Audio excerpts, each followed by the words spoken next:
Many jobs require the application of large forces. The energy needed to exert these forces via equipment and machinery is usually supplied by motors.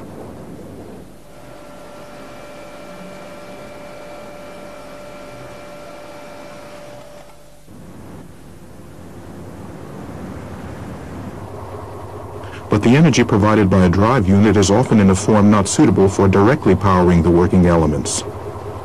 This diesel drive shaft, for example, can't operate the dumper directly. An electric motor can't directly operate this press. The energy must first be converted into a usable form and then, of course, transmitted to the working location.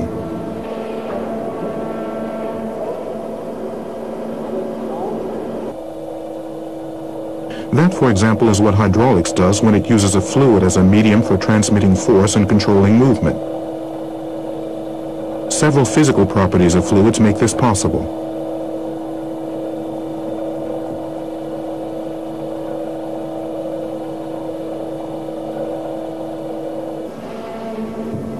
Here are the most important advantages of hydraulics. A considerable force can be transmitted in carefully measured amounts, as with this press.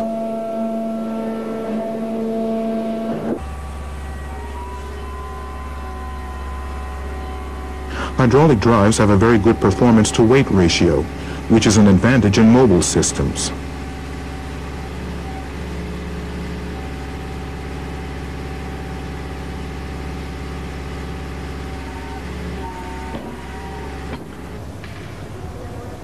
So things can be positioned very precisely, which is very important in the case of elevators or lifts.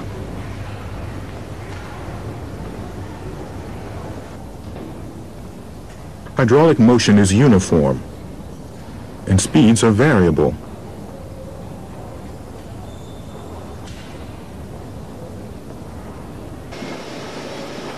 As in this sawing machine, in which the advance stroke is slower than the return stroke.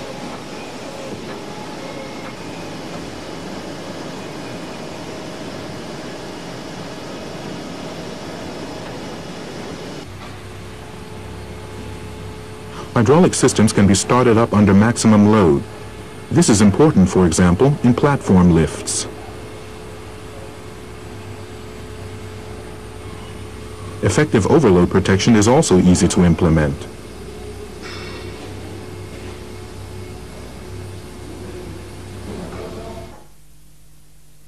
Two forms of hydraulics are available, depending on the application. Stationary hydraulics is used in stationary systems and machinery.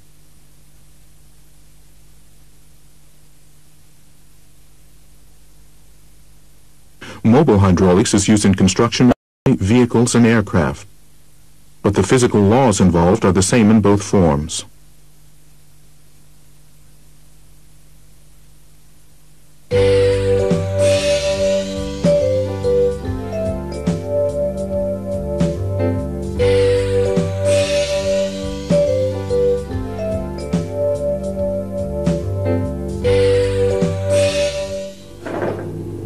The pressure fluid in hydraulic systems has several functions. It must transmit pressure energy.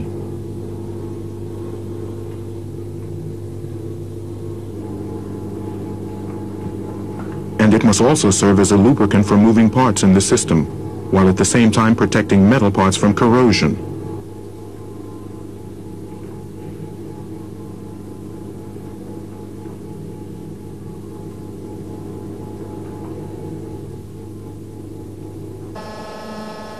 It must dissipate the heat generated by the friction of the oil flow. And finally, the pressure fluid carries away abraded particles from the surface of moving parts, which are then collected in a filter. Fluids have various properties that must be taken into consideration when they are used under pressure.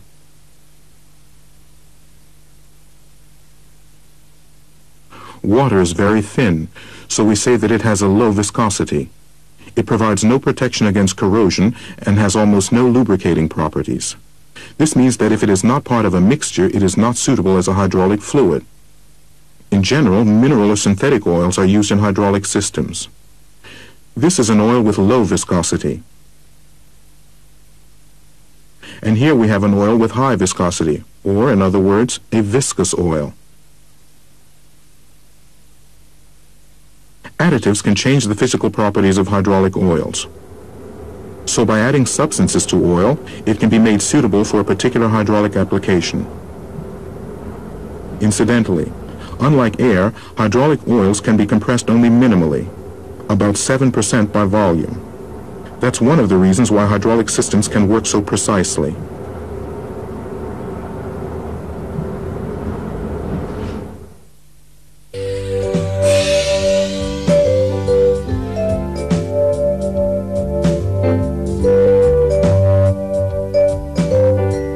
The pressure in a hydraulic system determines the system's work output. This pressure is created when a force is applied to a surface. The formula for this is pressure P equals force F divided by area A.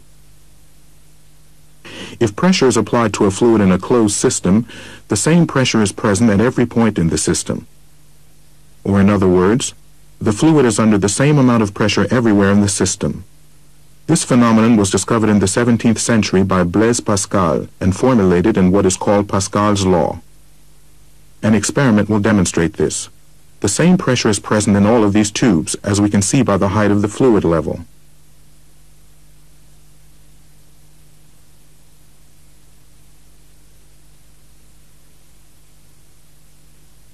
What this means in actual practice is that the force applied to any point in a hydraulic system can be used at any other point, because the force is propagated evenly within the entire system. In effect, the fluid acts like a mechanical piston rod.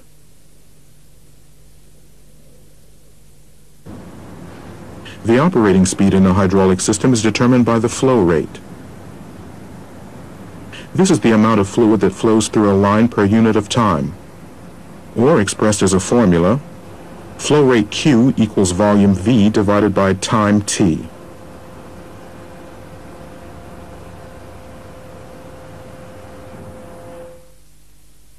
If it takes about 10 seconds to fill this 2-liter container, then the flow rate is 12 liters per minute, or 0.2 liters per second.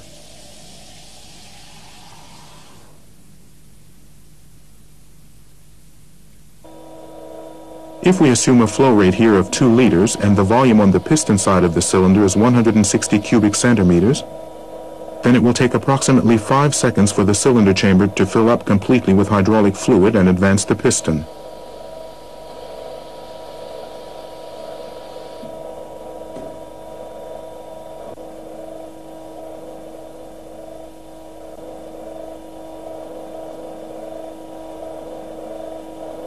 At a rate of 4 liters per minute, the piston advances at twice the speed. This is how the operating speed of a hydraulic system is controlled.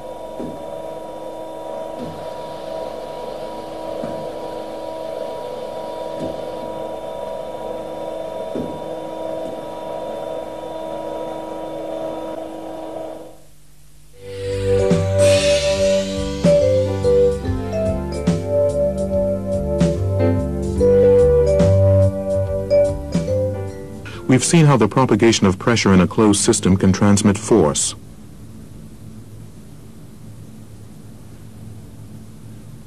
On effective surface areas of equal size, for example equal piston diameters, the effective force on the left is exactly equal to the force on the right.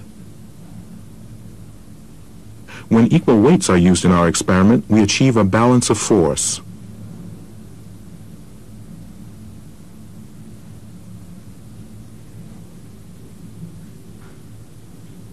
But if the ratio of the effective surface areas is, for example, 1 to 3, 3 times the load on the right can be supported. Once again, we have a state of balance. Thus, in a hydraulic system, force can be transmitted or stepped down.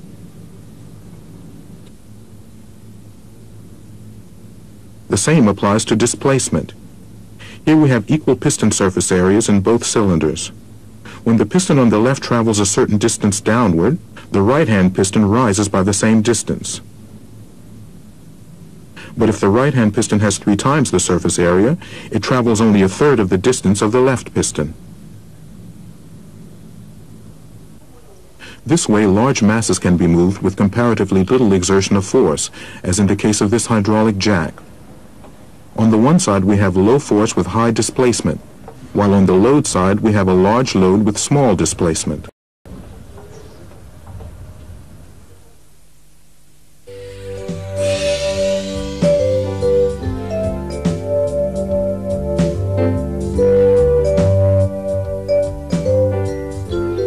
The pressure in hydraulic systems can also be transmitted.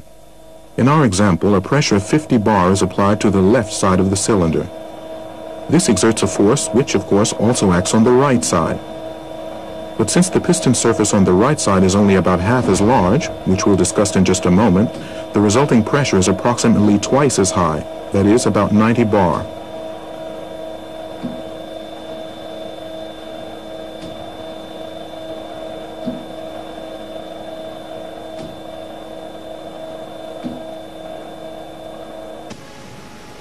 In actual practice, pressure transmission is used when high pressure is required only at individual points in the system. For example, at a clamping cylinder like this one. This can eliminate the need for an expensive high pressure system.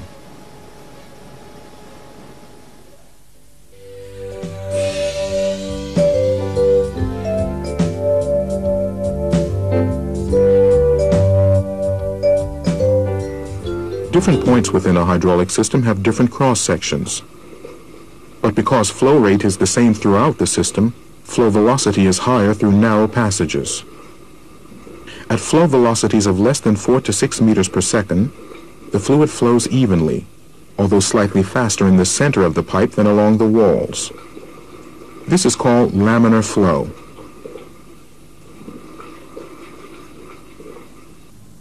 In a narrow passage, called a throttle, flow velocity is higher. This causes turbulence and loss of pressure.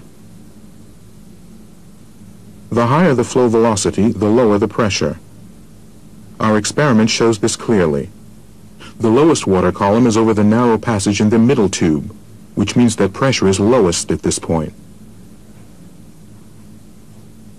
In extreme cases, pressure can drop so drastically that it creates a partial vacuum.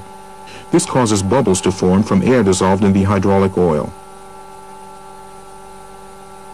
The sudden rise in pressure that occurs when the passage widens again causes the bubbles to collapse, tearing out tiny particles from the material at the transition point. This in turn causes material fatigue or even breakdown. This effect is called cavitation.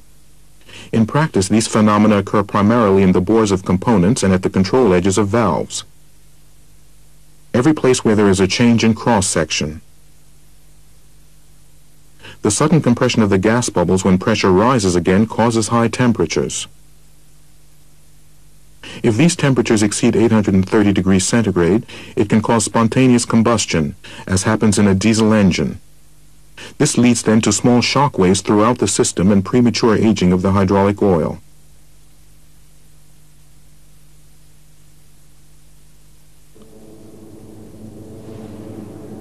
Dimensioning a hydraulic system adequately can lessen the effect of all these negative occurrences.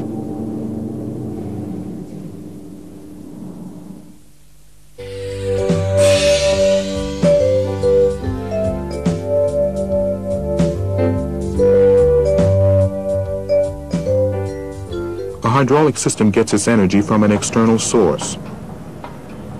For this jack, the source can be a person. Or for this platform lift, it can be an electric motor. Let's stay with the platform lift as an example. A gear pump transforms the energy from the electric motor into hydraulic energy. The transmitting medium for this energy is the hydraulic oil. The actual working component, the plunger of the platform lift, is the piston of a hydraulic cylinder. But for all this to work, a hydraulic system needs a so-called power control section. This component is made up of valves with differing functions. This simple system clearly illustrates system design. The power supply unit, the power control section, and the drive unit.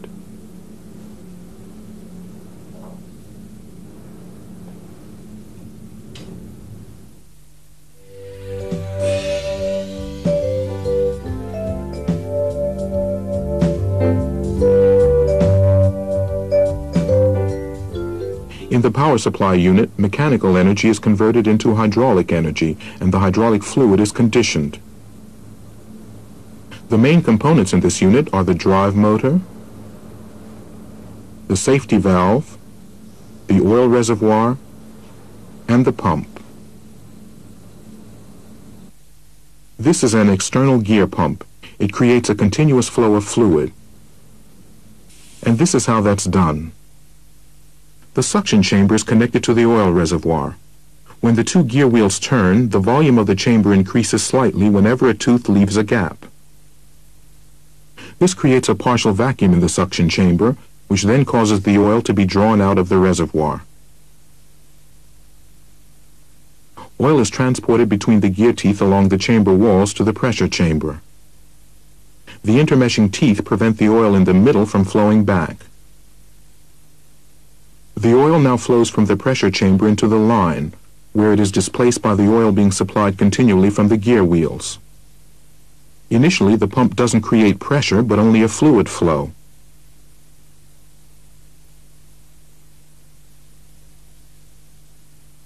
Not until the fluid meets with resistance, for example line resistance or a load, as in the case of our platform lift, does hydraulic pressure build up. When pressure is higher than the resistance of the workload, the piston begins to advance until it reaches its end position.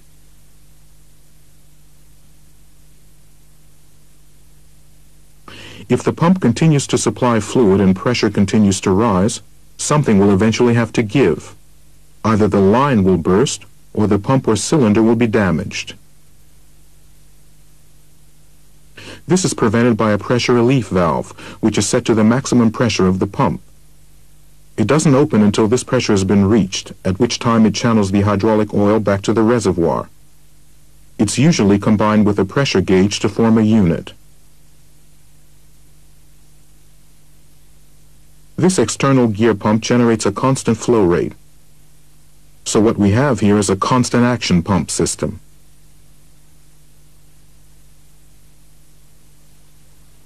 The oil reservoir in a hydraulic system has several functions. First of all, it holds the oil supply for the system and takes up the unpressurized oil flowing back from the system, which it then cools. But also, suspended matter, water, and air must be removed from the oil. In order for the oil to remain in the reservoir long enough for this to be achieved, the reservoir must have a large enough capacity. Before the oil leaves the reservoir and returns into the system, it flows through a filter that traps any remaining impurities.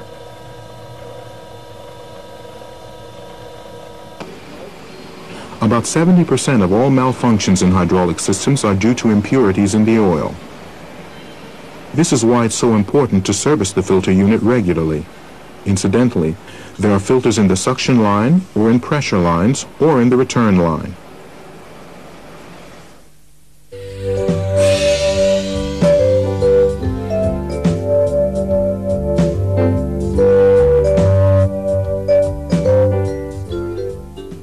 There are hydraulic drive units which convert hydraulic energy into linear motion. These are the cylinders.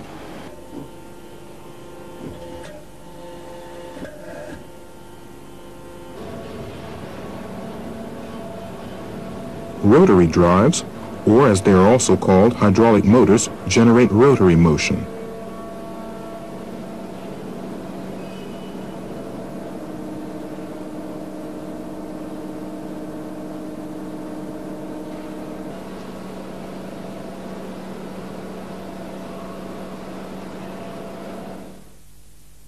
Let's look first at hydraulic cylinders.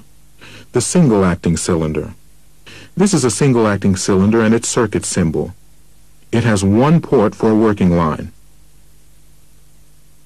And this is how it works. When oil flows into the chamber, working pressure builds up and the piston advances. The cylinder can do work in only one direction. Even when oil pressure drops, nothing happens. The piston doesn't retract until an external force is applied. Incidentally, the piston doesn't seal off the two cylinder chambers from each other 100%. This is why over time some oil does get into the unpressurized chamber. This oil then flows back to the reservoir via a leakage oil line.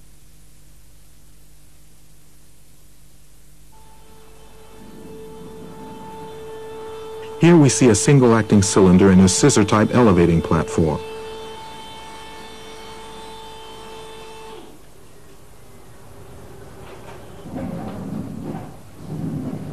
The return stroke is powered by an external force, in this case the weight of the platform.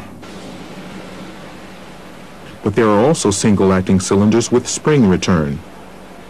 This cylinder, which creates contact pressure as it advances, is returned by a spring.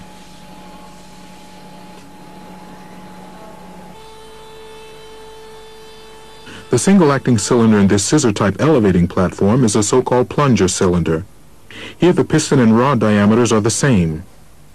This design is extremely bend-resistant, which makes it particularly suitable for moving heavy loads. This is why plunger cylinders are often used in platform lifts. The double-acting cylinder. The double-acting cylinder can be recognized by its two working ports. This is how it works. Pressure is applied to both sides alternately to advance and retract the piston. This means that the cylinder can do work in both directions. It can push and pull.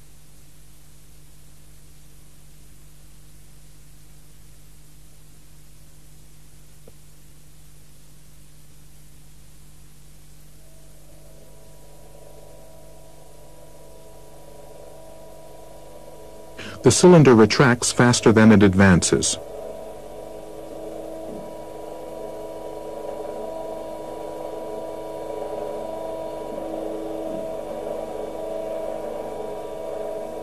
Just why is that?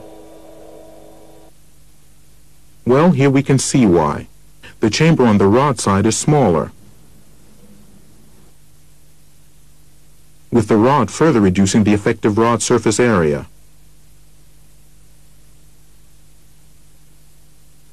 In actual practice, cylinders are often used in which the ratio of the two piston surfaces, and thus of the chamber volumes, is precisely set at 2:1. Such cylinders are called differential cylinders. From this we can derive the following. If force F1 equals P times A, and force F2 equal P times A over 2, then the force on the return stroke is equal to half that of the advance stroke. On the other hand, the flow rate being equal, half the chamber volume on the rod side is filled with oil in half the time, so the piston retracts at twice the speed. The flow rate of the discharged oil is also twice as high, because double the amount of oil must be discharged in the same time. This causes back pressure to develop. These laws must be taken into consideration when choosing hydraulic cylinders.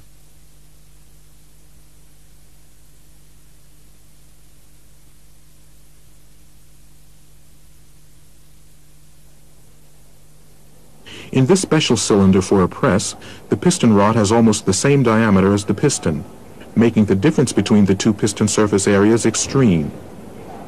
This means that a slow flow rate is sufficient for a relatively fast retraction of the piston. Varying piston speeds would be undesirable in this hydraulic steering mechanism, because steering movements to the right and left must be at the same speed. For this reason, a balanced cylinder was used in this case. A balanced cylinder is one with a double-ended piston rod. An additional advantage of a rod like this is that it can move elements on both sides.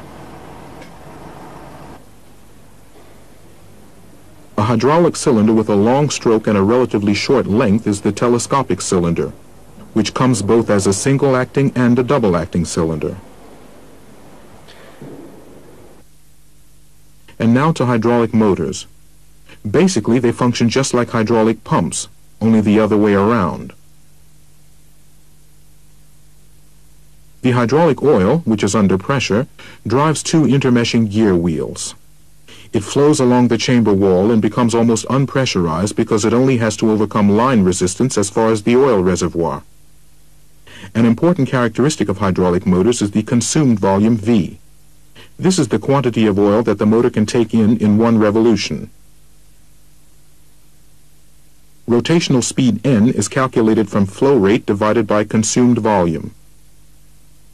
Any calculations of hydraulic systems must always make allowances for leakage oil loss. This hydraulic motor, which drives the trolley of a gantry crane, converts hydraulic energy into mechanical energy in the form of rotary motion.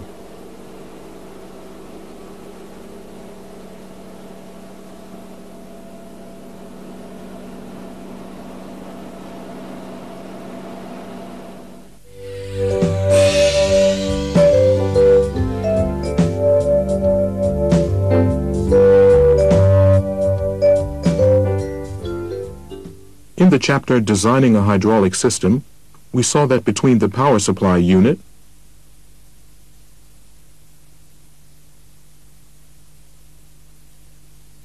and the drive unit, the power control section makes sure that the system actually performs the functions for which it was designed.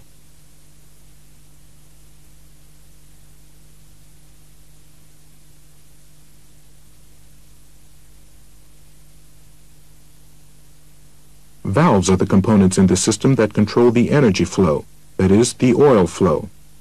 This makes them a kind of interface between power supply and the drive unit. They open the flow path or they close it. They direct the oil flow. They regulate flow rate and oil pressure. Valves come in the form of poppet valves,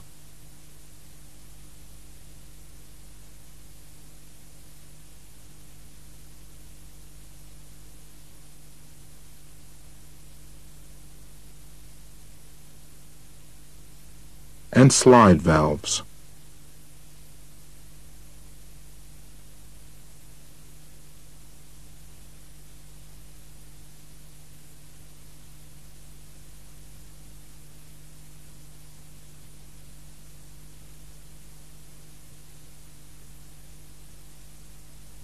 In poppet valves, a sphere or cone is pressed onto the valve seat, closing off the flow passage. Poppet valves are tight sealing and designed mainly as 2- and 3-way valves.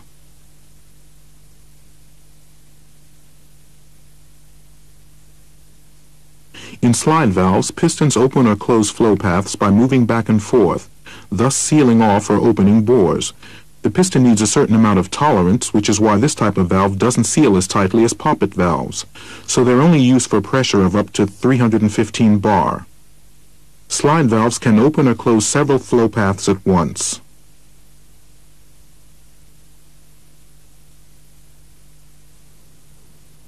There are various ways of actuating hydraulic valves. Manually by lever,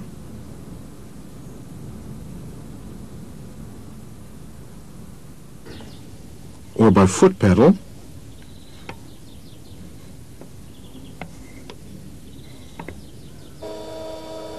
mechanically by roller lever,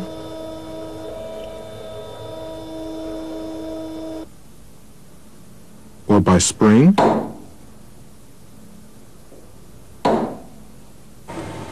or electrically, as in the case of these solenoid valves.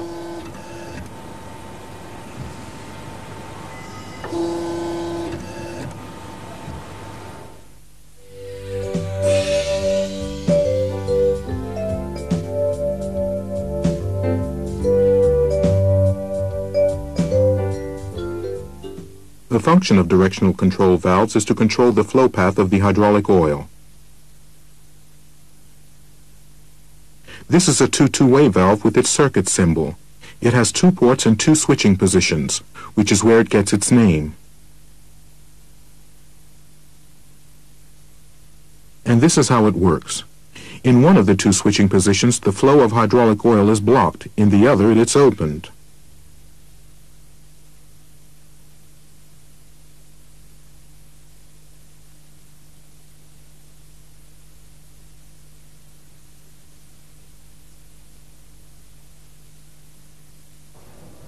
For example, a two-way valve is used in this elevating platform. It opens the connection between the single-acting cylinder and the tank. The external load can then return the cylinder piston to the lower end position.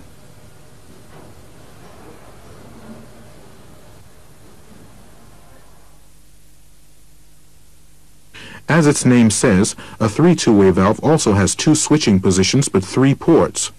For example, one to the pump, one to the drive unit, and one to the reservoir. In this valve, the port to the pump is blocked when the valve is in its normal position.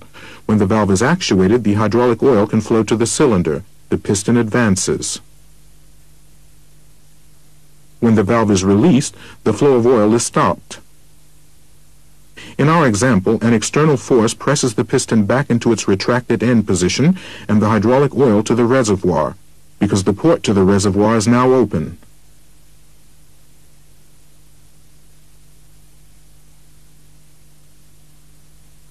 Here's a practical example. If the two-way valve is reversed, oil can flow from the single-acting cylinder, in this case the plunger of the platform lift, to the tank. The cylinder retracts.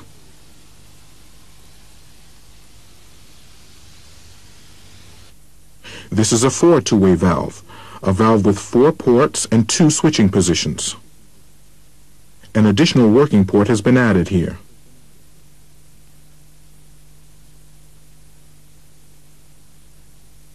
Depending on the switching position, a two-way valve directs the flow of pressure oil to one of the 2 working ports. This means that this valve can be used, for example, to control a double-acting cylinder. In this switching position, the hydraulic oil is directed to the left-hand chamber and the piston advances. The oil from the right-hand chamber flows via the two-way valve to the tank.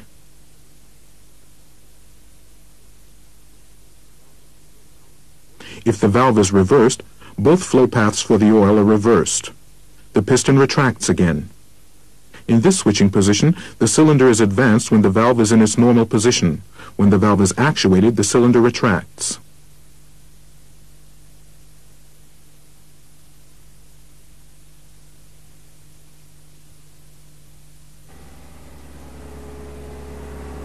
That's the case here, for example.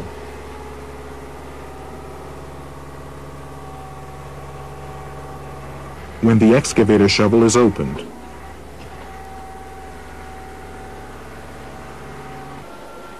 With this two-way valve, it's just the other way around. In its normal position, the cylinder is retracted. When it's actuated, the cylinder advances.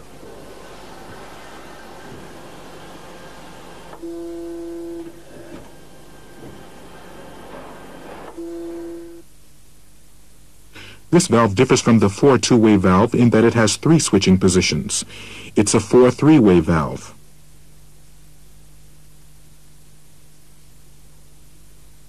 When this valve is in the mid position, all of the ports are blocked, which means it has a positive piston overlap. This term describes what happens when the valve piston is in the mid position.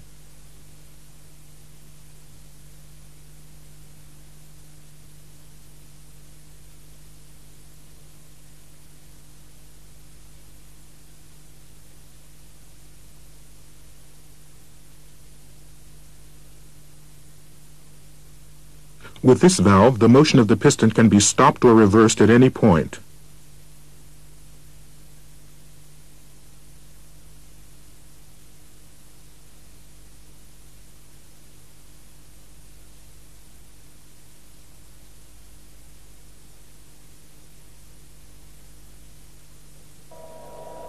It can also stop a hydraulic motor and, of course, change its direction of rotation.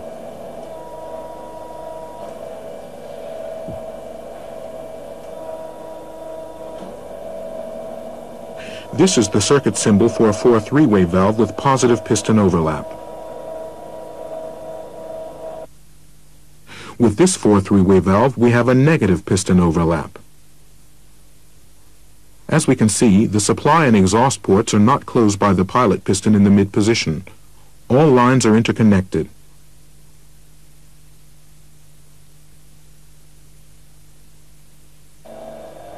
Negative piston overlap like this is needed, for example, when the piston of a double-acting cylinder is to be moved by an external force. This only works because the left and right-hand chambers of the piston are almost completely unpressurized. We can also have positive and negative piston overlap within one multi-position valve. The combination used is determined by the application.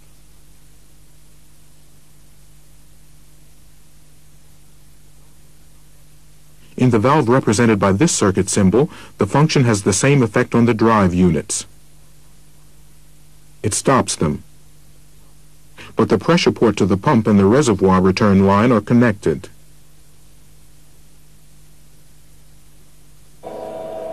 This means that when the 4 three-way valve is in the mid position, the pump doesn't have to build up any system pressure.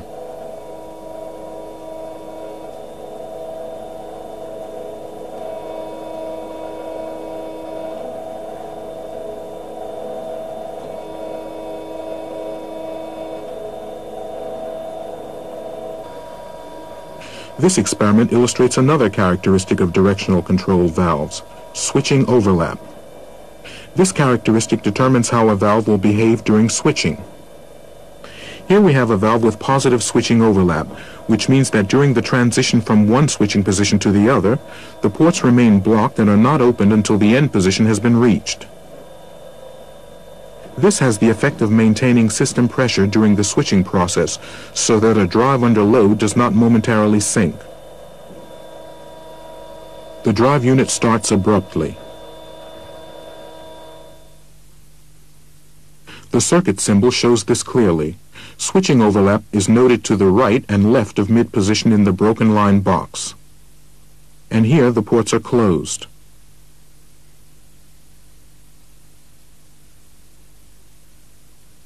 The case is different with negative switching overlap. During the switching process, all ports are briefly connected with each other. We've already mentioned that in a double-acting cylinder with a ratio of approximately 2:1 between the effective piston surface areas, the piston retracts almost twice as fast as it advances, but providing only about half the force.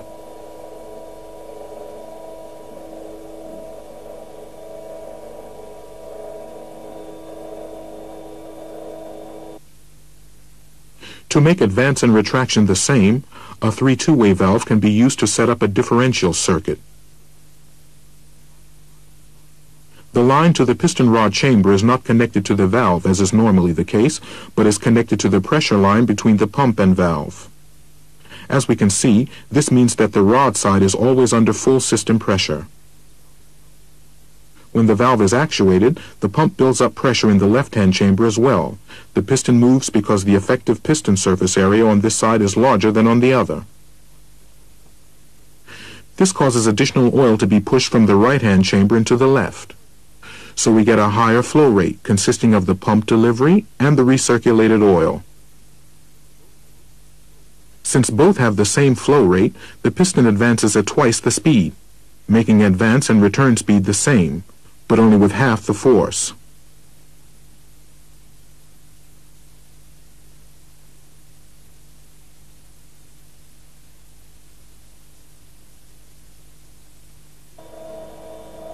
This is a differential circuit with a 4 three-way valve and mid-position bypass. In this switching position, the piston retracts rapidly. The first phase of advance is also rapid, because this is where the differential circuit takes effect.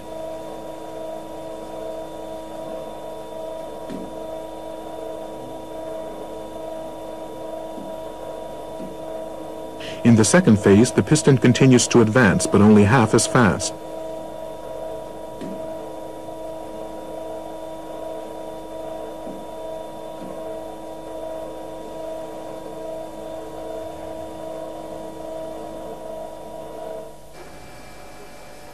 In practice, this means that a tool can advance rapidly, do its work slowly, and retract rapidly.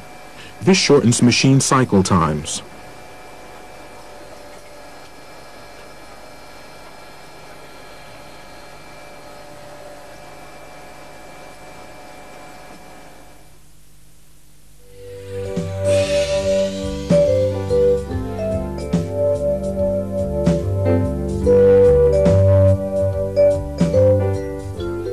Non-return valves permit oil flow in only one direction, blocking flow in the opposite direction.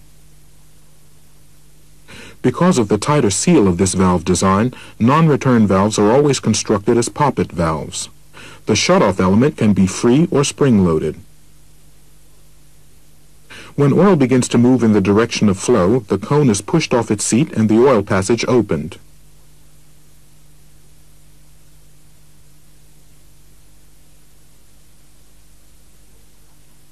Any flow in the opposite direction causes the valve to close. A non-return valve can have the job of holding a load in position. This means that leakage oil losses, which usually cannot be avoided in directional control valves, have no effect on the cylinder. If a platform lift, for example, is in the advanced position, a non-return valve prevents the piston from gradually retracting.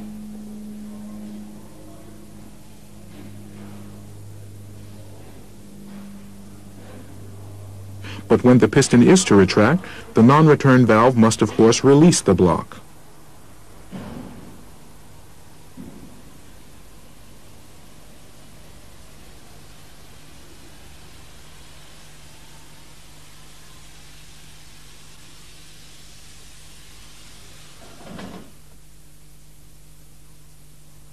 In a non-return valve with unlockable function, the non-return valve initially blocks the line in one direction.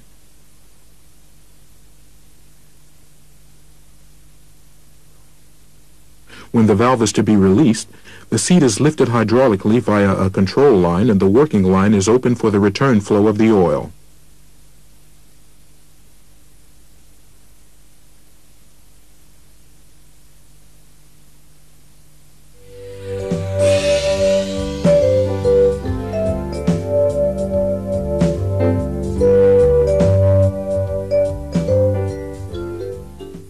Pressure valves control and regulate the hydraulic oil pressure in a complete system or individual sections. There are two types of pressure valve, the pressure relief valve and the pressure regulator. A pressure relief valve prevents oil pressure from exceeding a predefined limit, and this is how it functions. As pressure approaches the preset maximum value, the valve begins to open and some of the oil flows back to the reservoir. When the preset pressure, that is, the maximum system pressure, is reached, all of the oil flows back to the reservoir. This prevents pressure from rising any further. If pressure drops, for example because a directional control valve has reversed its direction, the pressure relief valve closes again. Every hydraulic system is protected by at least one pressure relief valve. Just one more word about pressure conditions in hydraulic systems. We have two basic situations. First, there is the dynamic situation. Here, for example, the highest pressure set at the pressure relief valve cannot be used as transmission or working pressure to move a load. The reason is that when the oil flows through valves and pipelines, there could be a loss of pressure. The loss can be as high as 25%. However, a dynamic situation can end up as the other type of situation, the static situation, when the piston of a cylinder has reached its end position.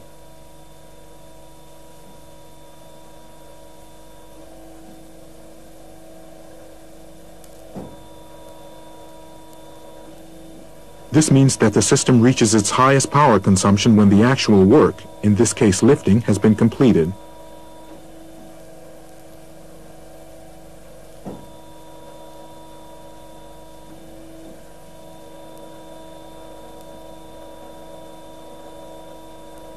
But in a static situation, a hydraulic system can achieve its greatest force, because in this case, for example for clamping, the pressure set at the pressure relief valve can be most fully effective.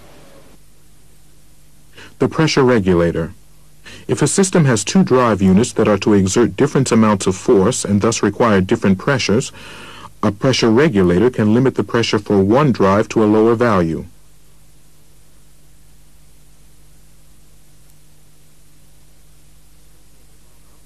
The pressure at the valve output acts on a pilot piston.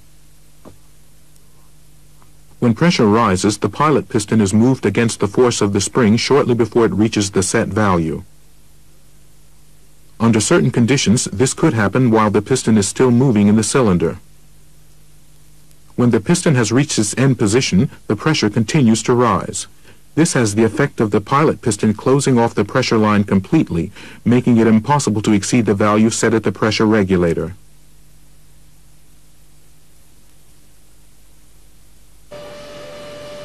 This is a two-way pressure regulator. Its job is to limit the clamping pressure of this drill chuck to a predetermined value.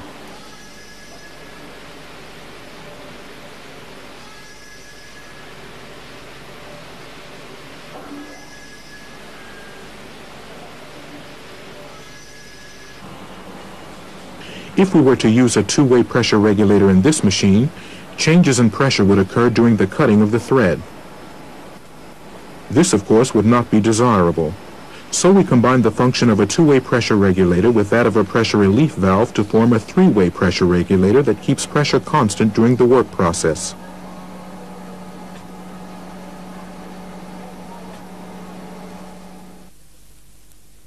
Pressure peaks from the system cause the pilot piston of the three-way pressure regulator to open the working line to the reservoir. This relieves any excess pressure and the preset maximum pressure is not exceeded.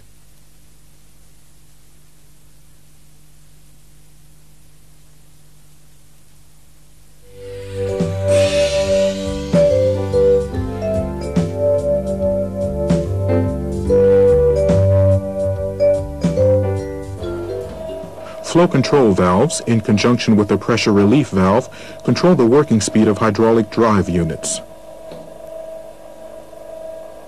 This combination controls the flow rate, which is the decisive factor in setting working speed.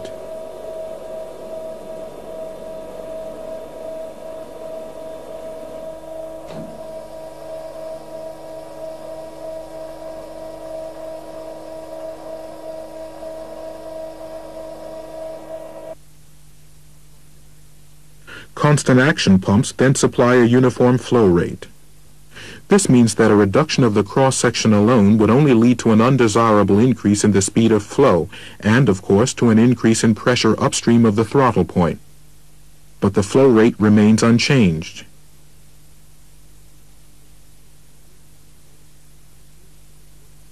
Here we see the working speed of the cylinder with the flow control valve open.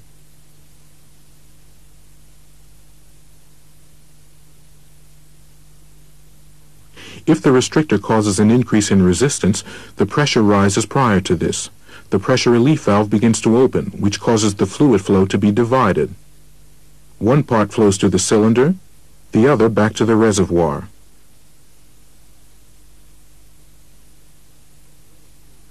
The slower flow rate now in effect reduces the working speed.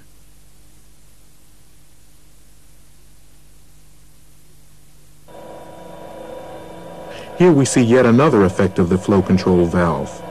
The greater the load, the slower the advance.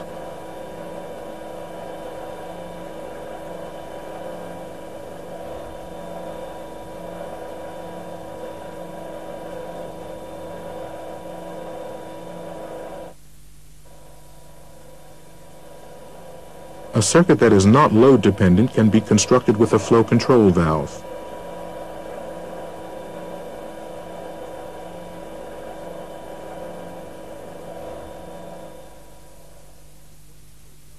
A flow control valve consists of an adjustable restrictor and a regulating restrictor. The desired flow rate, and with it the desired piston speed, is set at the adjustable restrictor. As the load increases on the output side, the pressure there rises. This pressure acts together with the spring on the regulating restrictor, which then opens, compensating for the increased resistance. When this happens, the increased output pressure does not affect the pressure relief valve, which would result in an undesirable change in flow rate.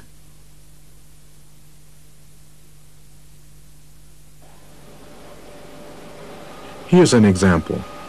Preliminary turning must not be load dependent, since an uneven advance would cause uneven machining. The two-way flow control valve provides a uniform advance speed.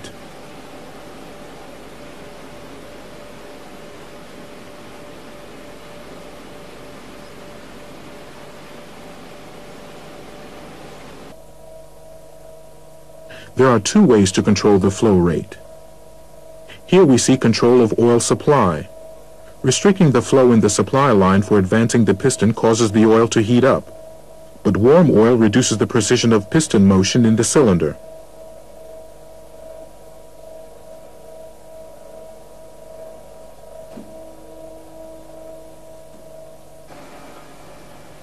In some machines, this is not important, but this machining complex requires greatest precision, so that any rise in oil temperature is undesirable.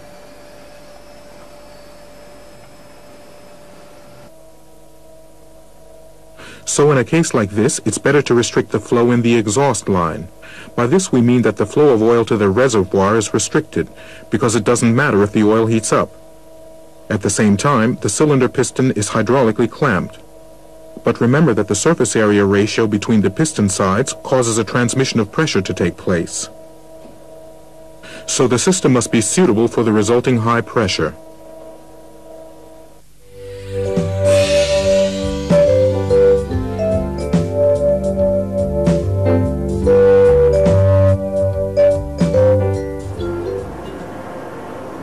No matter how simple or complex a hydraulic system is, the principle is always the same.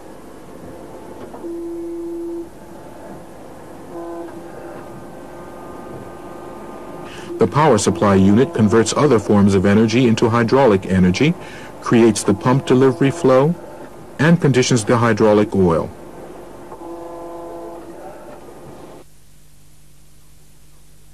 This is how that looks when represented with circuit diagram symbols. Starting on the left, the pressure gauge, and beneath it the pressure relief valve that has been set to the nominal pump pressure, and the pump with motor and filter. Beneath that is the tank. At the top is the adjustable pressure relief valve for system pressure. Here is a simplified diagram of power supply and pressure relief valve for system pressure, together with reservoir.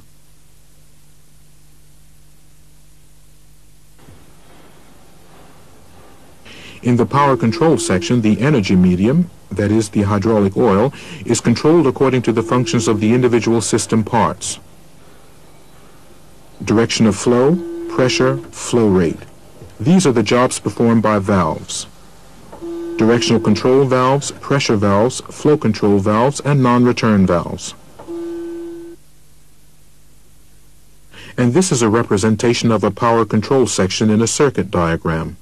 As you can see, the return lines to the tank are indicated by a symbol at the appropriate valve, but not fully drawn.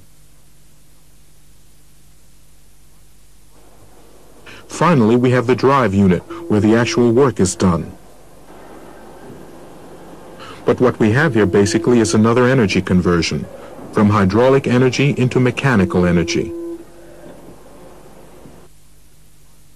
With the drive unit, our circuit diagram is complete. It provides precise information on the design and function of the system, just as clearly and simply for a complex system as for a simple one. The advantages of hydraulics, which include high force, precision, accurate controllability, and adjustability of force and speed, just to mention a few, make it especially well suited for use in many areas of modern technology.